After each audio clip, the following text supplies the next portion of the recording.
Today I'm sharing 10 lesser-known facts and mistakes travelers overlook when visiting Canada, especially helpful for families planning adventures in Western Canada.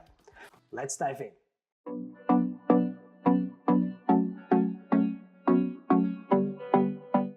To the first point, Canada is really huge.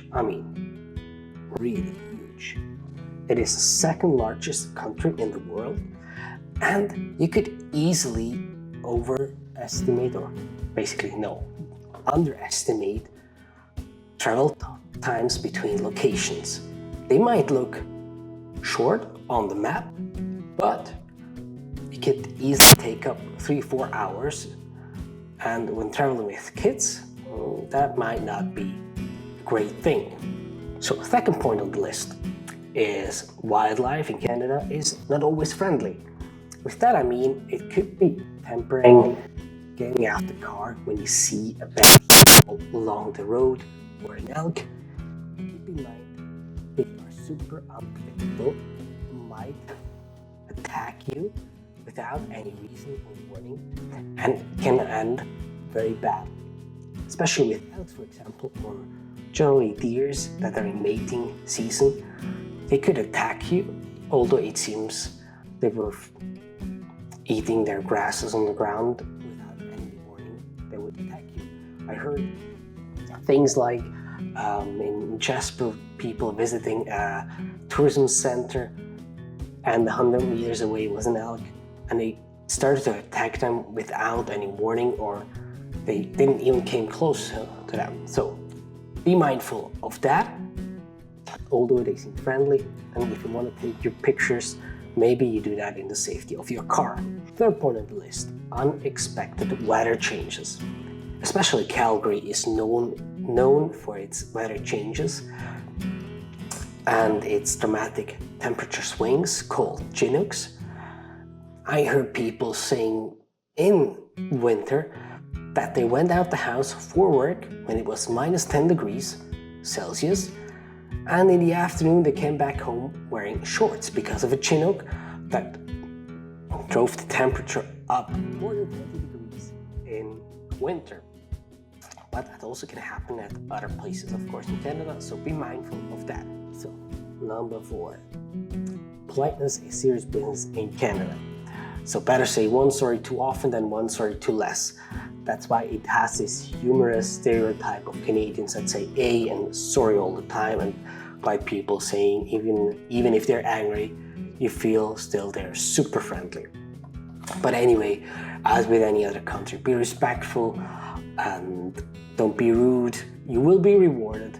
And the other day, for example, we went to London, and I was just nice, and the police officer started talking to me about my gimbal I use, and he mentioned that if I want to use a drone, for example, for London, which is very strict about drones, I could ask for permission, and it could actually work and get passed and allowed to do so if I want to film a commercial for private use or for my YouTube channel for the next time.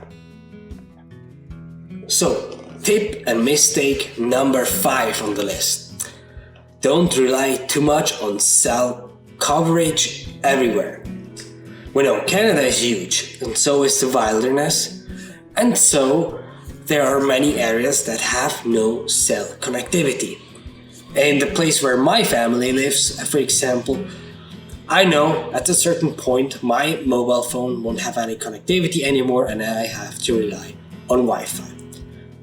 But that brings us actually to the next point here is, if you rely too heavy on your cell coverage, what could happen?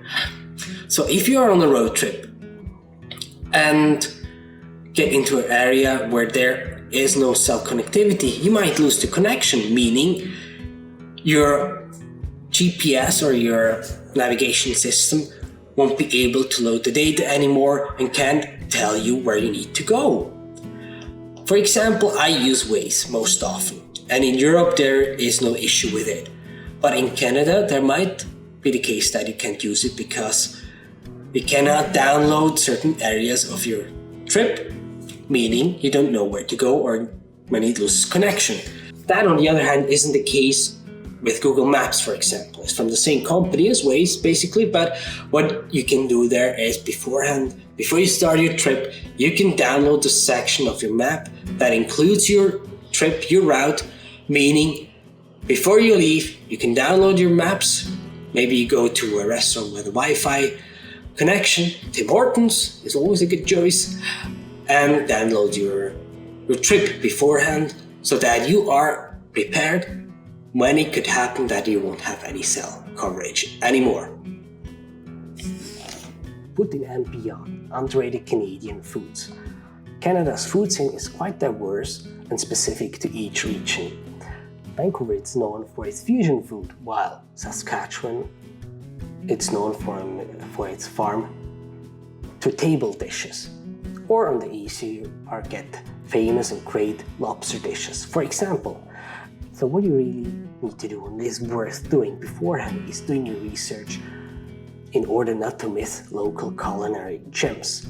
That happened to us in the beginning, where we went to the next best restaurant, which was a chain restaurant, where you eat good food, but it's not really good and it wasn't very local, just an ordinary restaurant, right? And if you would have done the research beforehand, close by would have been a great restaurant with local food without paying too much, and the experience would have been totally different.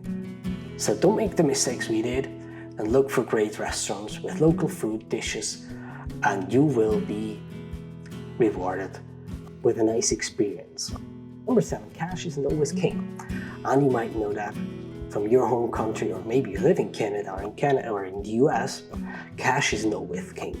Nowadays, it is preferred to pay with your card, so paying contactless, but it's always a good thing to bring some extra cash with you. For example, some coins when you're doing your groceries and you need the wagon where you fill in your stuff, or for tipping your waitress because they did a great job, or just some extra cash when you arrive at the airport where you can buy your next coffee, or give a tip to the taxi driver. To have something extra in your pocket is always worth having. Let's talk about the 8th point on this list. If you want to visit Canada's national parks, where you need to plan ahead. With that I mean that you need to jump on a shuttle bus to visit these places. Either you reserve your spot in advance, or you jump on a public transport bus, which brings you to these places too. Make sure to plan ahead, reserve your spots, and also take into account that you need to pay an admission fee for these parks. Best is if you do that online to save some time while entering these parks. Point number 9 on this list is about the tipping culture in Canada that you need to know. Not only are the prices mentioned in Canada without the taxes, so you need to count in the taxes, but also need to count in the tips that you need to pay. It's usual that you pay between 15 and 20%, and unlike in Switzerland, these tips aren't part of the salary, so they get that on top. Their base salary is very low, so you want and need to consider to pay them a tip, and make sure not to under or over tip, because under tipping is not nice, and over tipping isn't usually the case in Canada.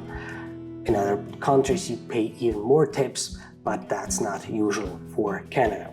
And tip number 10 I have here on the list is if you want to cross the borders to the US, for example.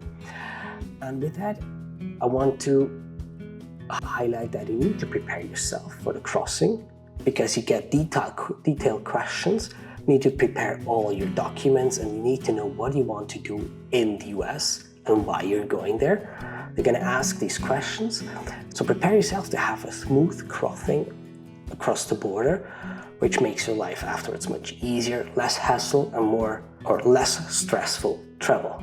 So it will be good for your health as well, and your pulse and your energy. Have you made any of these mistakes before? Let me know in the comments, and don't forget to subscribe to my channel for more practical tips, itineraries and tools, and hidden gems to explore Western Canada. See you in the next adventure. Take care. Tschüss zusammen, arrivederci, and see you soon.